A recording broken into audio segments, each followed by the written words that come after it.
اعوذ باللہ من الشیطان الرجیم، بسم اللہ الرحمن الرحیم۔ کروڑوں درود و سلام نبی پاک صلی اللہ علیہ وآلہ وسلم پر۔ محترم بزرگوں، بھائیوں، دوستوں اور بہنوں، السلام علیکم۔ آج میرا موضوع ہے آج کب فرض ہوا اور آج کے فرائض، آج کے واجبات، دنیا کی عظیم قربانی، صفا و مروہ کے 7 چکر، آب زمزم، شیطان کو کنکریاں مارنا، کعبے کی تعمیر۔ لیکن اصل مرکز جو ہے اس میں سارا میرا موضوع حج ہے۔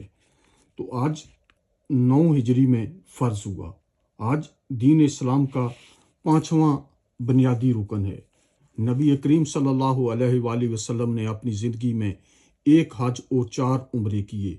پہلے حج میں حضرت ابو بکر کو امیر حج بنا کر بھیجا گیا اور پھر دوسرا حج آقائے دو جہاں نے خود ادا کیا اور حج کی قیادت فرمائی، اور اس میں خطبہ حجۃ الوداع بھی دیا، دین مکمل ہونے کا اعلان فرمایا۔ خطبہ حجۃ الوداع انسانی حقوق کا چارٹر ہے، ایسا منشور آئین رہتی دنیا تک نہیں بنایا جا سکے گا۔ تو یہاں میں بتاتا چلوں آپ کو کہ میں نے خطبۃ الحج وداع کے بارے میں ایک ویڈیو اپنے channel health education and tourism پر، یوٹیوب پر بھی، فیس بک پر، ٹک ٹاک پر بھی اپلوڈ کی ہے۔ وہاں آپ خطبۃ الحج وداع کے بارے میں آپ سن سکتے ہیں، دیکھ سکتے ہیں۔ اس حج کے 3 مہینے بعد آقائے دو جہان پردہ فرما گئے۔ حج کے جو ہیں 3 فرائض ہیں جن کے بغیر حج ادا نہیں ہوتا۔ احرام ایک ہے، اس میں نیت کے ساتھ حج کا احرام باندھنا شرط اول ہے۔ وقوف عرفہ 9ویں ذی الحج کو میدان عرفات میں ٹھہرنا، یہ دوسرا فرض ہے۔ تیسرا طواف زیارت ہے، خانہ کعبہ کا طواف کرنا۔ اس کے علاوہ حج میں کچھ واجبات بھی ہوتے ہیں، مثلا صفا اور مروہ کے درمیان سعی اور مزدلفہ میں رات گزارنا، جس کے چھوڑنے سے حج تو ہو جاتا ہے لیکن دم دینا پڑتا ہے۔ واجبات میں میقات سے احرام باندھنا، شیطان کو کنکریاں مارنا، قربانی، حج تمتع اور حج قران کرنے والوں پر قربانی واجب ہے۔ حلق یا قصر بھی واجبات میں ہے۔ سر کے بال منڈوانا، کم از کم 1/4 بال کٹوانا، طواف الوداع کرنا۔ حج صرف ایک سفر نہیں بلکہ یہ ایک ایسے عشق کی لا زوال دستان ہے جس کی گواہی خود قرآن مجید دیتا ہے۔ آج سے 4000 سال پہلے جب مکہ شریف کی وادی میں نہ کوئی انسان تھا اور نہ کوئی زندگی کا کوئی نام و نشان تھا، تو اللہ رب العزت نے اپنے خلیل حضرت ابراہیم علیہ السلام کو حکم دیا کہ وہ اپنی بیوی حضرت حاجرہ اور معصوم دودھ پیتے بچے حضرت اسماعیل علیہ السلام کو اس ریگستان میں چھوڑ آئیں۔ اور یہ کتنا بڑا امتحان تھا کہ ایک ویرانے میں اپنے بی بی حاجرہ اور معصوم بچے کو چھوڑ آئے۔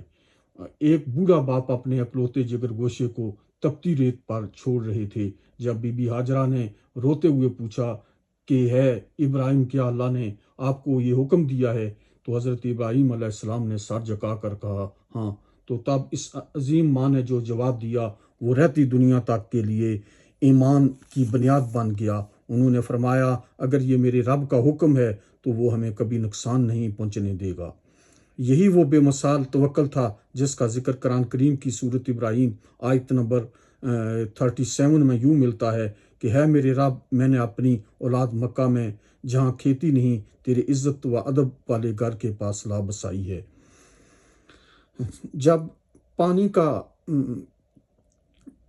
آخری قطرہ بھی ختم ہو گیا، حضرت حاجرہ بی بی سے پانی ختم ہو گیا جو وہ ساتھ لائے تھے، تو حضرت اسماعیل پیاس کی شدت سے تڑپنے لگے، تو بی بی حاجرہ کی ممتا تڑپ اٹھی اور وہ پانی کی تلاش میں صفا اور مروہ کی پہاڑیوں کے درمیان دیوانہ وار دوڑیں، کبھی ایک چوٹی پر چڑھتی اور کبھی دوسری پر۔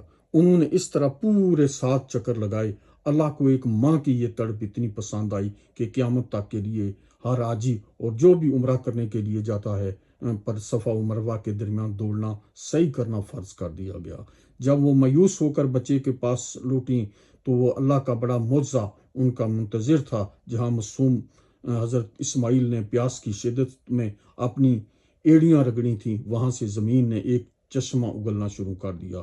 جیسے بی بی ہاجرہ نے روکنے کے لیے کہا زمزم یعنی رک جا، تو یہ وہ آب زمزم ہے جو 4000 سال گزرنے کے بعد بھی آج تک پوری دنیا کی پیاس بجھا رہا ہے۔